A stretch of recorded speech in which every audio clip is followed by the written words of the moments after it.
الشيء أنا اللي متبنيتني الشيخة موزة مرت أمير قطر، فأكيد علي حق على قطر. أول شغلة حأعملها إنه حرد جميل قطر، مع إنه شو ما أعمل أكيد ما حقدر رد شيء يعني.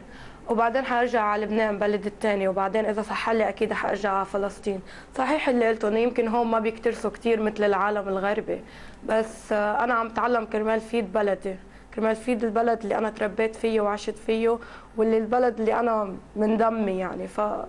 لا، ما بفكر انه ابقى هنيك ابدا. بعدين اذا انا بقيت هنيك وغيري بقيوا هنيك، ما حدا حيضل يجي يرجع وينمي البلد ونصير اصلا مثلهم.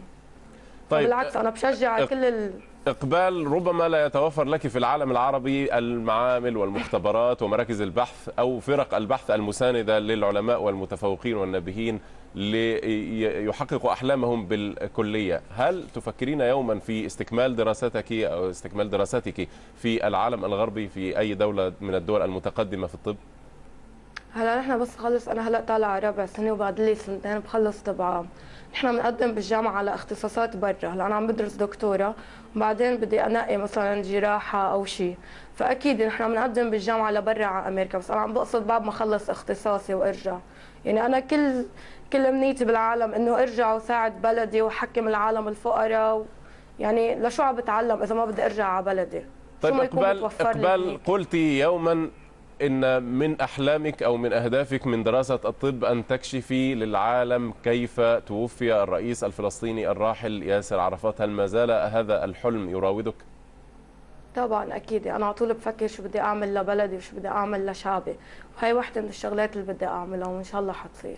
ألا يمكن أن تسدي الكثير من الجميل لشعبك ولبلدك إذا ما كنت سفيرة تمثلين هذا البلد في الغرب وفي العالم المتقدم طبيا بصورة طيبة؟ يعني يقال هذه الدكتورة اللبنانية من أصل فلسطيني إقبال، ها هي تتسم بالنبوغ والتفوق، لكنها تعيش في الغرب في النهاية. ما حتصير. هلا مزبوط يعني انه بتنقال، بس اي الاحسن انك ترجع تساعد اهلك وبلدك وتفيدهم. بالعكس انا بعتقد انه هن بفضلوا انه انا اكون بيناتهم من انه روح لبرا.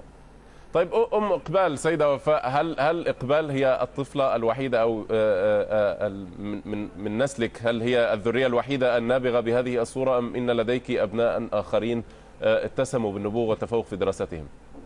لا، يعني كلهم يعني اذكياء، بس نحن انتبهنا اكثر شيء لاقبال ولقاسم. عندي قاسم هلا عمره 20 سنه، ماجستير فيزياء، من السنه ان شاء الله بخلص ماجستير فيزياء.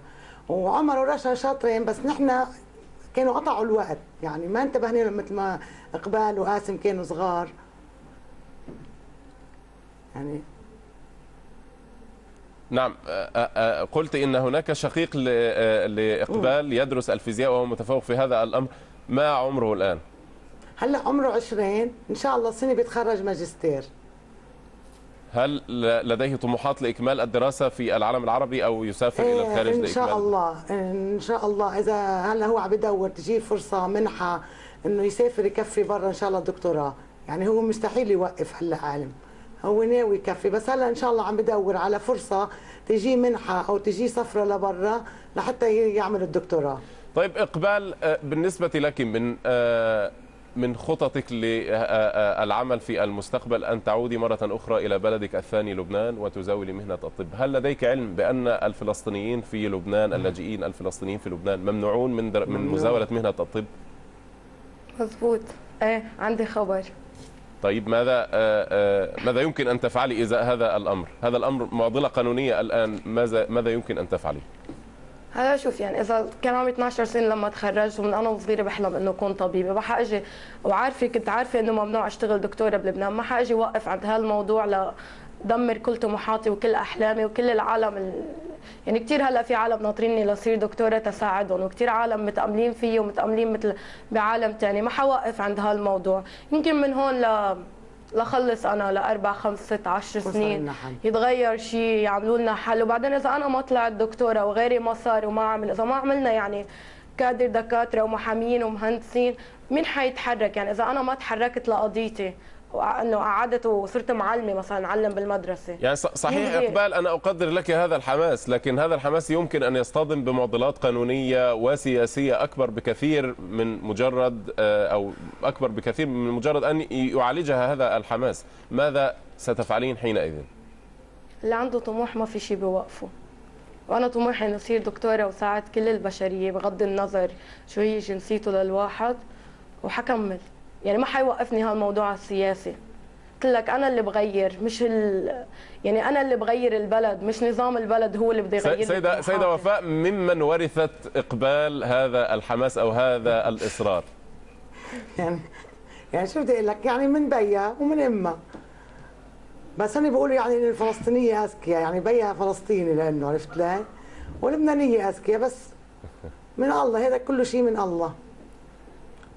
طيب يعني اللبنانيه اذكياء والفلسطينيه اذكياء وبقيه الشعوب العربيه ليست كذلك؟